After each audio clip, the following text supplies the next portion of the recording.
easy go.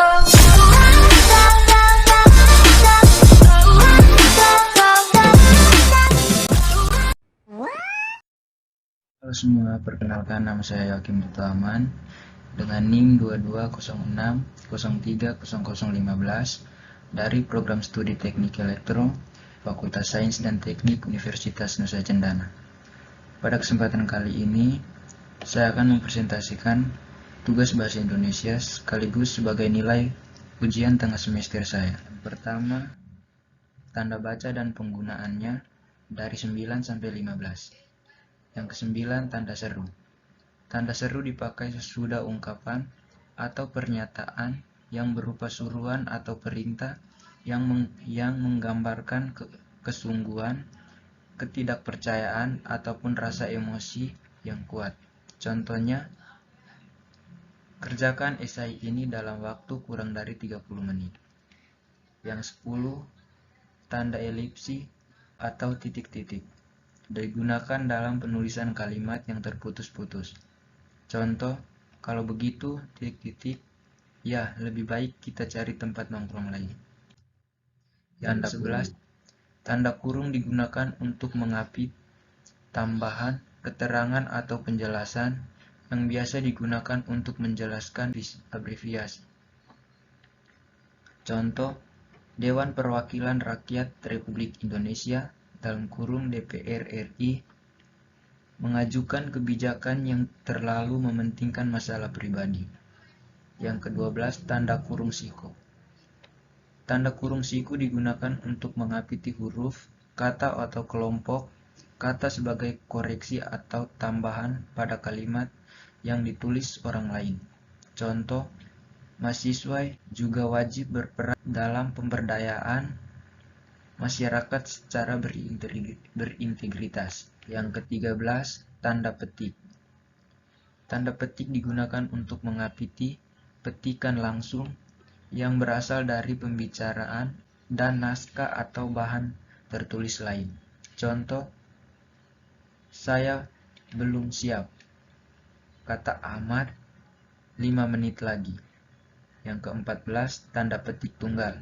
Tanda petik tunggal digunakan untuk mengapiti petikan yang tersusun dari dalam petikan lain. Contoh, tanya Melia, kau dengar bunyi petik tunggal nyium-nyium tadika? 15, tanda garis miring. Tanda garis miring dipakai dalam nomor surat dan nomor pada kalimat dan penandaan masa tahun yang terbagi dalam 2 tahun takwin. Contoh, nomor 016 garis miring kepada garis miring dik TI garis miring 2003. Nomor 2, 5 kaidah kalimat efektif dan contoh kaidah tersebut. 1. Kesepadaan. Kesepadaan kalimat ini dapat dilihat dari struktur bahasa dalam mendukung gagasan atau konsep yang merupakan kepaduan pikiran. Contoh, semua siswa SMA Negeri 1 ILAP wajib mengikuti upacara bendera hari Senin. Yang kedua, dalam menyusun laporan itu saya dibantu oleh beberapa teman. Kalimat efektif yang kedua, keparelan bentuk. Suatu kalimat bisa dikatakan efektif apabila memiliki bentuk yang paralel atau sejajar. Hal ini berarti apabila suatu kalimat memiliki bentuk pertama yakni kata benda, maka kalimat selanjutnya juga harus memiliki bentuk kata benda. Contoh yang pertama, ibu memotong ikan menggunakan pisau. Contoh yang kedua, tahapan terakhir penyelesaian gedung itu adalah kegiatan pengecatan tembok, pemasangan penerangan, pengujian sistem pembagian air dalam pengaturan tata ruangan.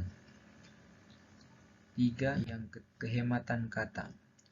Suatu kalimat bisa dikatakan menggunakan kata yang hemat, yakni kalimat penyusunannya tidak terlalu banyak memakan kata, frasa, atau bentuk lain yang tidak perlu. Contoh, yang pertama, karena tidak diundang, dia tidak dia tidak datang ke acara tersebut. Contoh yang kedua, sejak pagi dia baru mengisi absen. Yang keempat, kecermatan penalaran. Kecermatan penalaran memiliki fungsi yang penting karena dapat mencegah adanya makna ganda ketika membaca kalimat. Oleh karena itu, supaya suatu kalimat dapat memiliki kecermatan penalaran, kamu perlu memperhatikan pemilik kata dalam menyusun kalimat. Contoh, mahasiswa terbaik tahun ini mendapatkan hadiah. Contoh yang kedua, salah satu mahasiswa dari Universitas Nusa Cendana lulus dengan nilai IPK 4,5. Yang kelima, kelogisan bahasa. Kelogisan bahasa dalam suatu kalimat bisa dipahami sebagai ide yang terdapat dalam suatu kalimat, dapat diterima dan dipahami oleh akal. Selain itu, kelogisan bahasa juga dapat dilihat dari cara penulisannya yang sesuai atau tidak dengan cara yang berlaku. Contoh, kepada Bapak dan Ibu kami persilakan.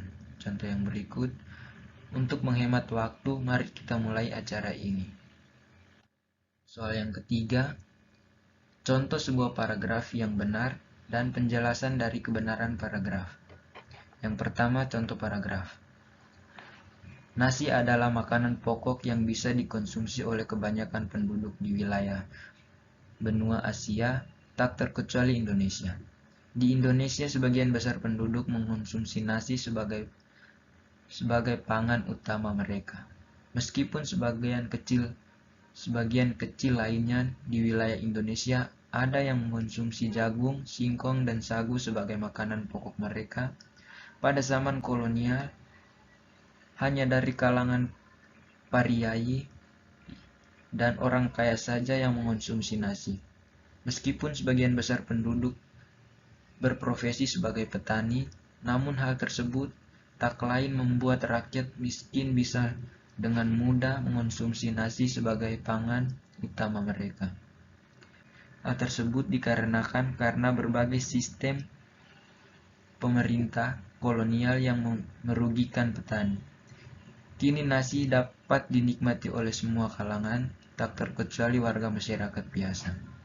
Yang kedua, kebenaran paragraf. Yang pertama, paragraf tersebut memiliki unsur seperti gagasan utama yang membahas tentang nasi sebagai panganan pokok bangsa Indonesia.